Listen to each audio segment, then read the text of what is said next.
कोई चाहता नहीं कि तुम बड़ी बातें करो, छोटे घर के होगे, क्योंकि अगर तुम बड़ी बातें करने लगे एक दिन तुम बड़े हो जाओगे। और दुनिया की सारी लड़ाइयां उत्साह से जीती जाती हैं। इसलिए ये अमीर जो है ना, जिनके पास पैसे नहीं होते उनको गरीब कहते हैं, डिमोरलाइज करने के लिए। गरीब के बच्चे हो तुम भिखमंगे के बच्चे हो गए। हम कहा गरीब के बच्चे हैं, तुम्हारे पास हमसे पैसा ही तो ज्यादा है। कितना डॉक्टर अम्बेडकर को लोगों ने अंडर एस्टिमेट किया, उस आदमी ने सारा अंडर एस्टिमेशन खत्म कर दिया। इतना पढ़ा इतना पढ़ा इतना पढ़ा, सजदा कर दिए लोग। लोगों ने क्या सोचा होगा कि अछूत का लड़का इतना पढ़ेगा, और वो आदमी इतना पढ़ गया, इतनी किताब पढ़ डाला, इतनी डिग्री ले लिया, सब हाथ जोड़ लिया उसके सामने। यही तो अचीवमेंट है। तो जिसके बाप जिस पद पे होते हैं उसके रिलेटिव उसके घर वालों को वैसी ही राय देते हैं। हमारे यहाँ उत्तर भारत में इसीलिए तो कहावत है कि बाप अंधेरे में मर गया, लड़का पावर हाउस लिए भगा। तो हमसे जब कोई कहता था, तुम्हारे पिताजी हमको पीछे से बैक कर देते थे, अगर याद है। तुम देखो सुधांशु त्रिवेदी को चिल्लाते हुए, मैं बताता हूं आपसे। और जब वो ऐसे करते हैं तो अगल बगल वाले चुप हो जाते हैं। बड़ी अजीब सी मुस्कुराहट उनके चेहरे पे रहती है। पढ़ा लिखा आदमी है ना, तथ्यों का भरमार है वो आदमी, उससे बहस करते बहुत डरते हैं लोग।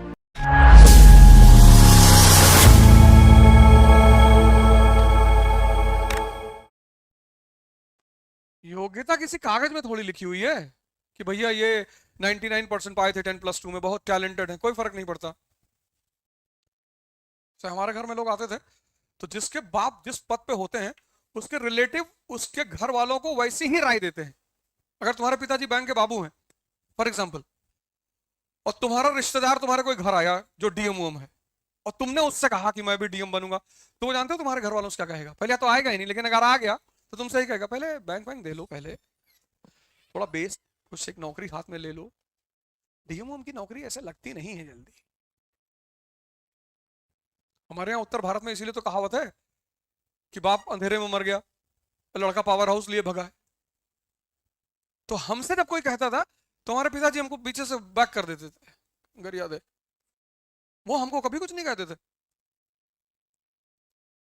से हमको किसी मेरे रिलेटिव ने कह दिया कह रहे होश में रहा करो, ज्यादा उड़ा मत करो, समझे? तुम्हारा पिताजी हमको जब मिले धीरे से मेरी याद है, मार इसको पत्थर मार के।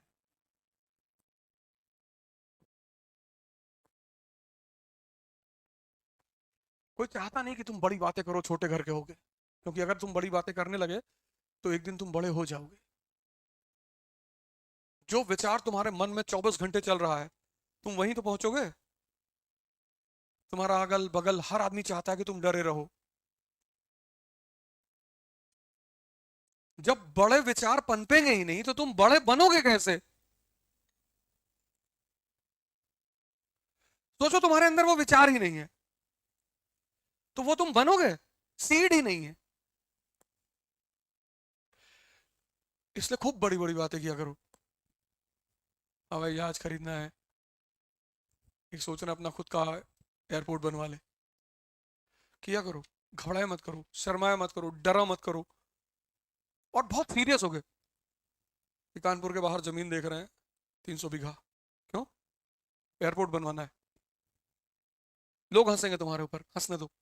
पर तुम्हारे अंदर धीरे धीरे धीरे धीरे बोलते बोलते बोलते बोलते वो सबकॉन्शियस में तुम्हारे बैठ जाएगी। उसका तुमको जीने नहीं देगी वो।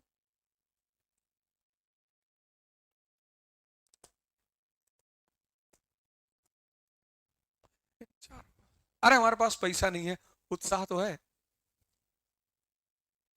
और दुनिया की सारी लड़ाइयां उत्साह से जीती जाती हैं।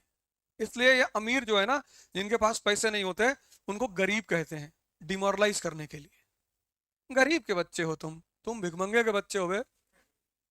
हम कहे गरीब के बच्चे हैं, तुम्हारे पास हमसे पैसा ही तो ज्यादा है, और दौड़ा लेंगे हॉकी लेके तुमको। फिर क्या करोगे? चिट्ठी लिखेंगे गाली वाली, उसको अफ्रीका से पोस्ट कराएंगे। फिर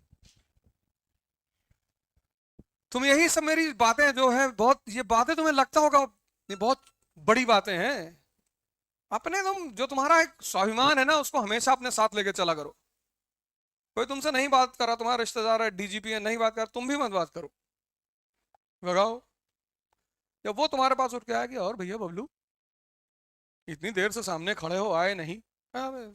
देख हम सोचे आप बिजी हैं, तो बदतमीजी नहीं करना है, लेकिन कहना कि नहीं हमें लगा आप बिजी हैं तो हम इधर चुपचाप खड़े। लेकिन तुम्हारा इनर सेल्फ कितना मजबूत होता चला जाएगा, क्योंकि मदद तो तुम्हारी वही से भी कोई नहीं करेगा। फंस गए।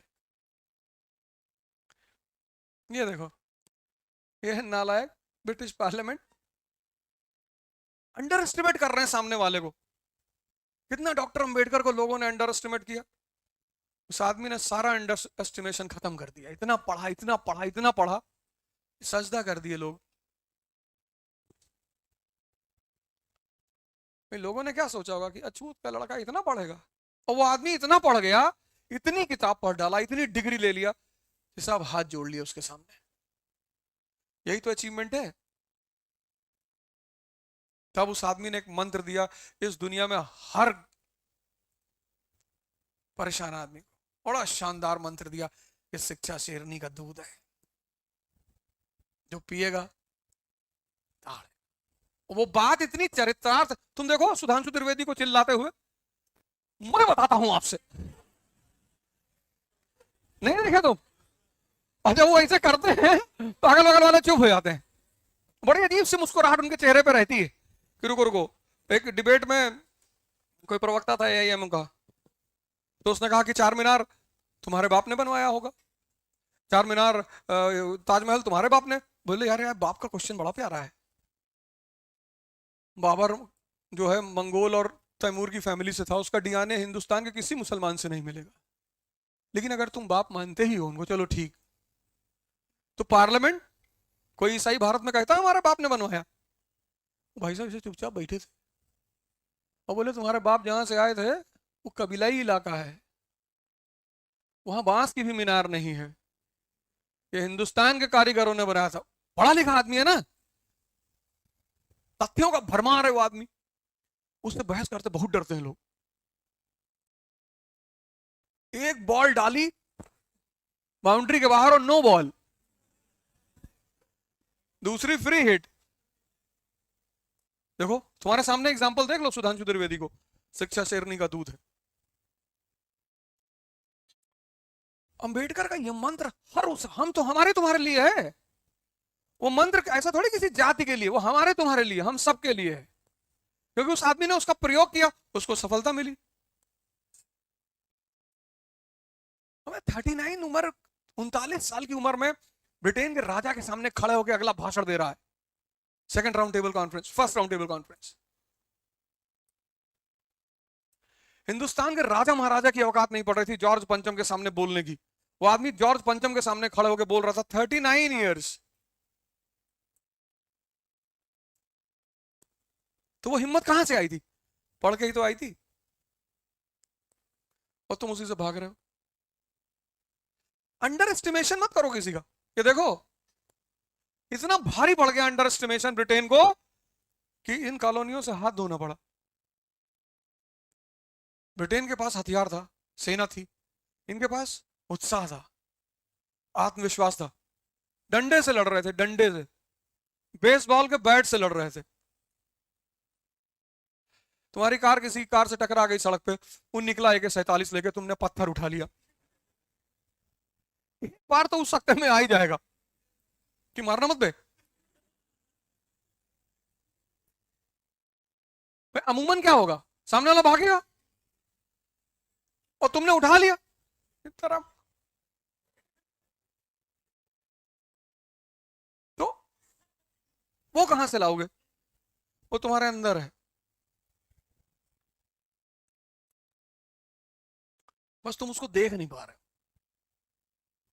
तो तुमको आंख बंद करके एक बार देखना है, लिख लो, आंख बंद करके देखना है। कितना बढ़िया प्रपोजल उन लोगों ने भेजा। देखो ओलिव ब्रांच पिटीशन, लड़ाई नहीं किया, प्रपोजल भेजा ब्रिटिश पार्लियामेंट को। कहा सरकार हमारे ऊपर जितना ट्रेड रिस्ट्रिक्शन हटा लो सब, और हमको रिप्रेजेंटेशन दो। कहां? ब्रिटिश पार्लियामेंट में। Olive branch, olive is a symbol of peace in Europe. Romans ने ट्रेडिशन शुरू किया था, जब एक रोमन राजा किसी से लड़ने जाता था तो अपने दुश्मन राजा को ऑलिव ब्रांच का क्राउन भेजता था। तो अगर दुश्मन राजा उस क्राउन को पहनकर बाहर निकलता था, मतलब वो शांति चाहता है। तो कौन सा पिटीशन अमेरिकन कॉलोनी ने भेजा है? ऑलिव ब्रांच, मतलब शांति चाहते हैं, पर इस कंडीशन के साथ ब्रिटेन को मान लेना चाहिए, एक्सेप्ट कर लेना चाहिए कि बड़े हो चुके हैं ये लोग। पर ब्रिटिश पार्लियामेंट ने इस पिटीशन को ही फाड़ दिया, कहा दिस इज अ रिवोल्ट, ये रिवोल्ट है।